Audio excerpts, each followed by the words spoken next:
Hi, I'm Angela at Blue Eye Marketing, and thank you so much. So, we are on number five, principle number five of our series of your brand after the coronavirus.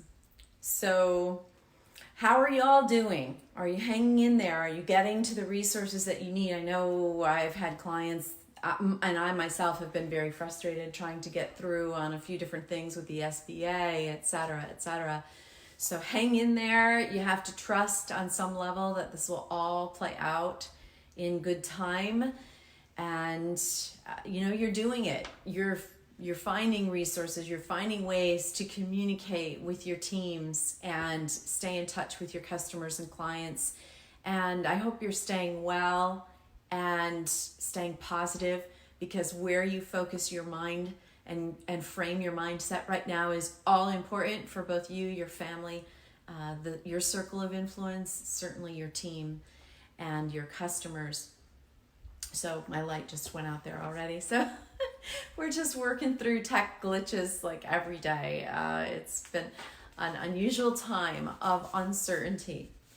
So what can you be certain about with your brand? You can be certain about principles.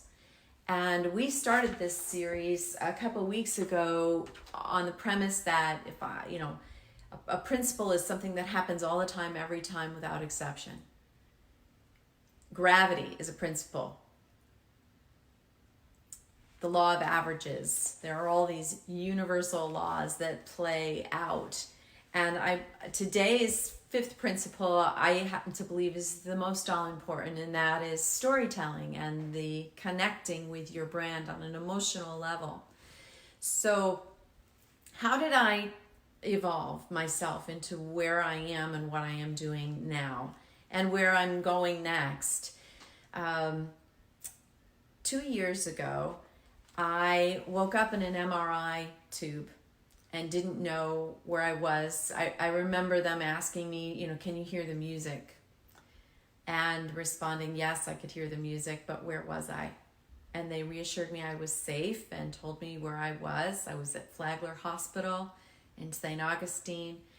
That morning had started out like every other morning, and I went for a bike ride, went down to the beach, came back, got a drink of water, and sat down to do my morning meditation.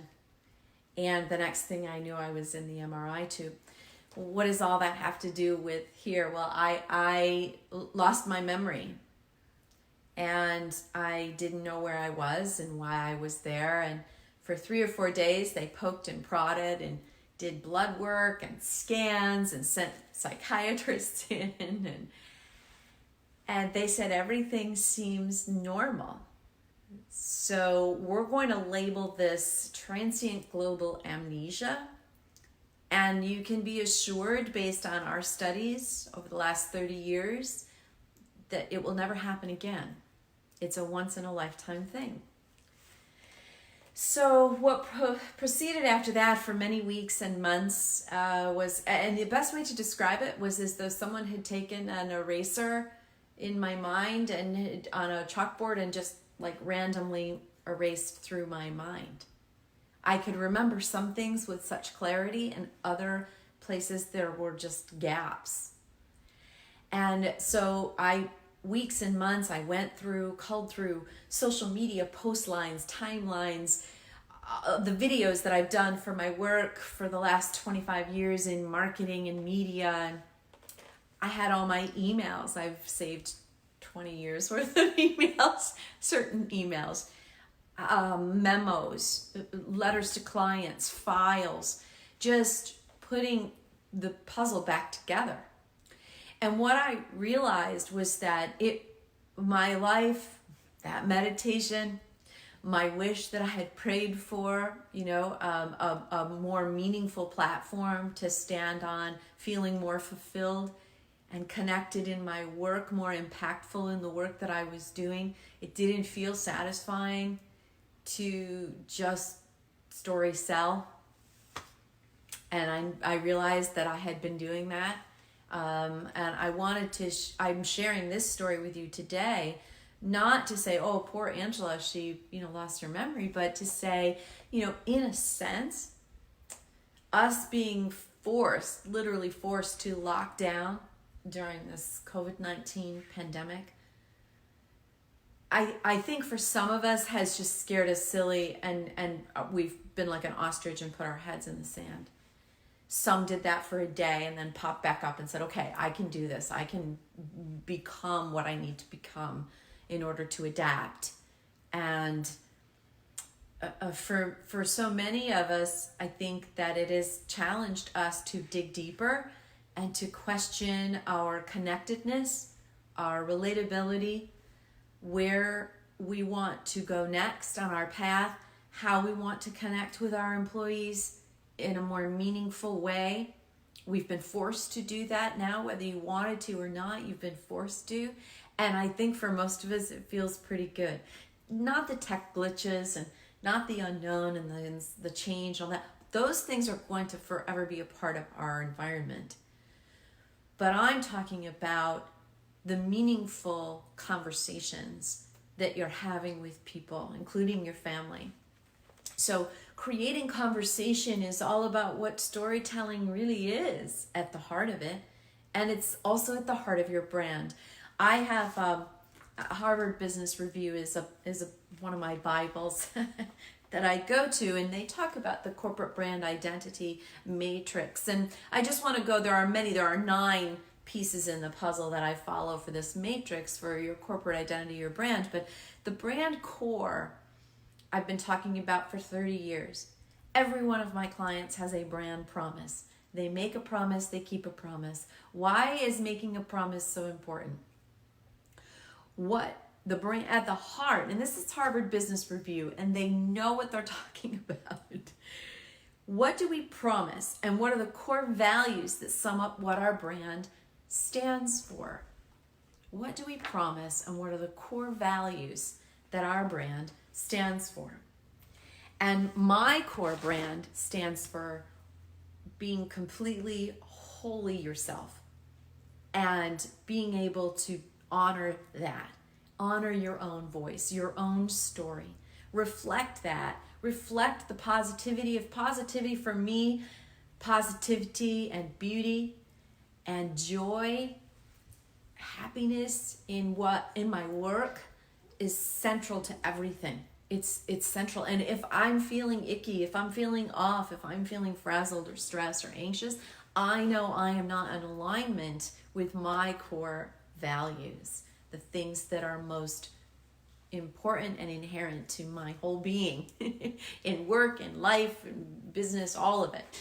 So my story is, you have an opportunity, like I did, to step up to a whole new platform, to become the person and the leader and the business you always dreamed of, and feeling integrated and really satisfied with your story.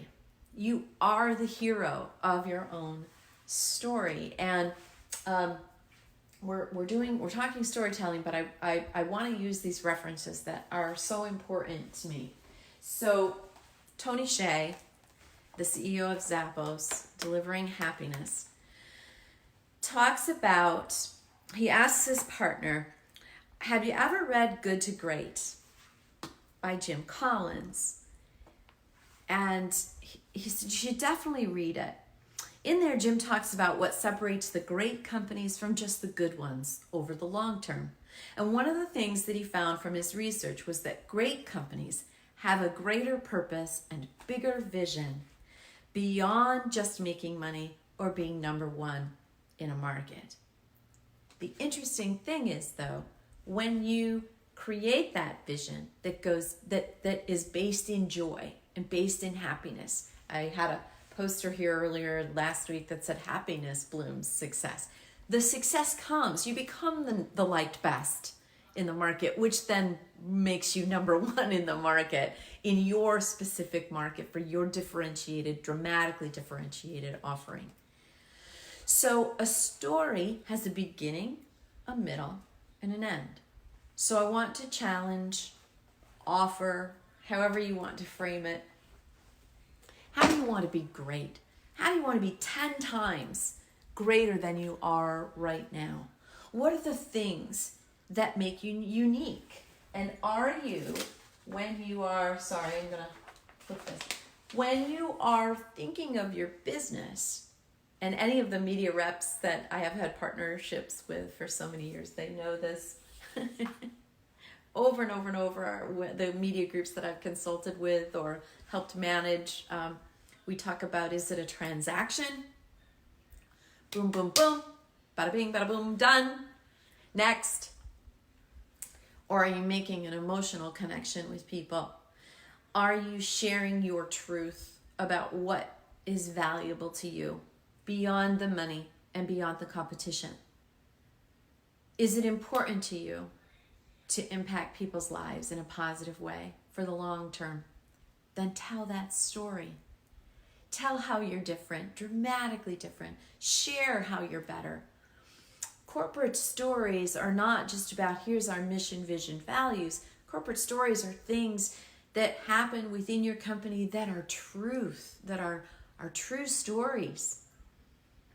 I've helped companies tell stories about how, if they're making a promise, like one of my clients, CH Insurance, if they're making a promise that we're in your corner, they better prove it.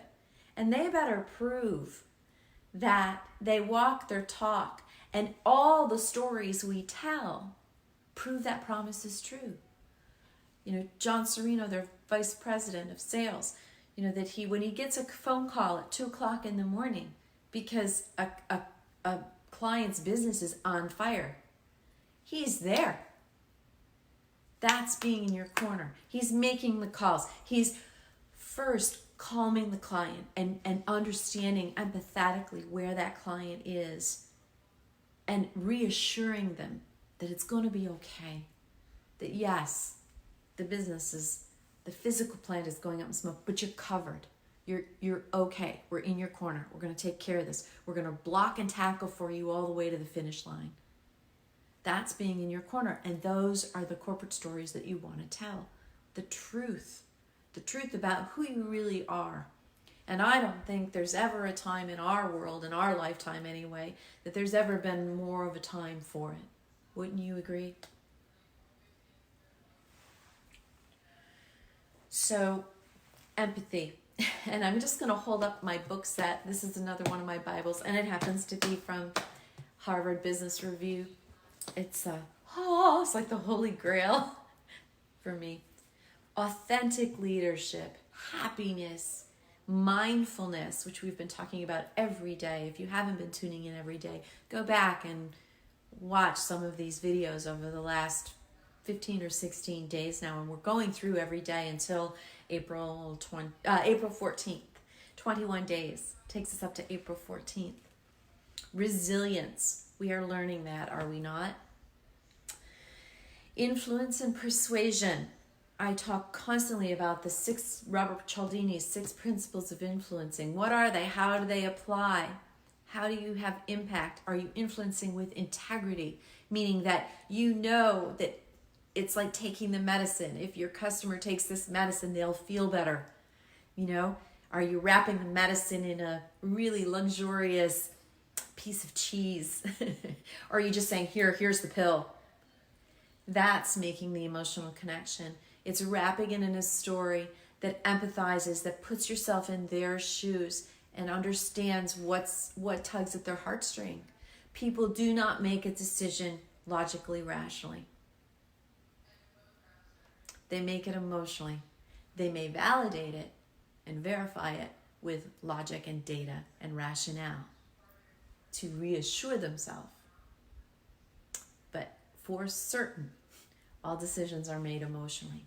So if you are making a laundry list in your content, we talk epic content marketing. If you are writing blogs and posting videos and things that are just laundry listing all the features of your products and services, you're attempting to make a transaction. And while maybe you'll get some today, you will not get the long-term brand loyalty that really takes your company from being good to great.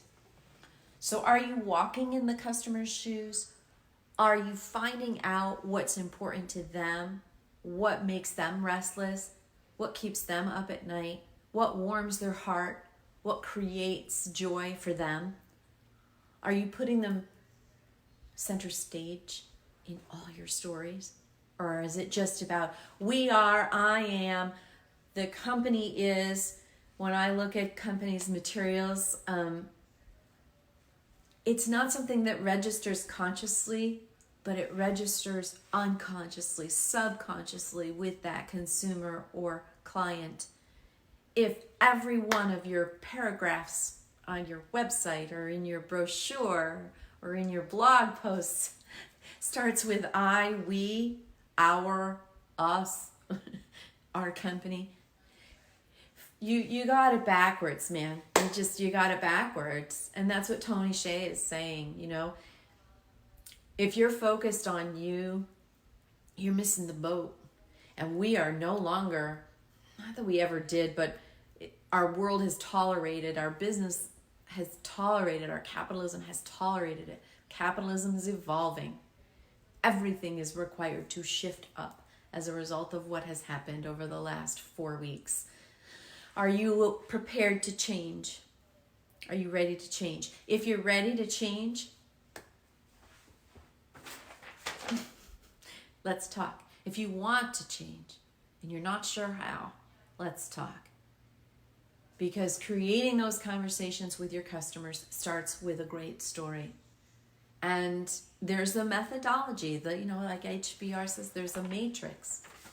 There is a science to the art of understanding how to construct that beginning, middle, end, and follow that hero's journey.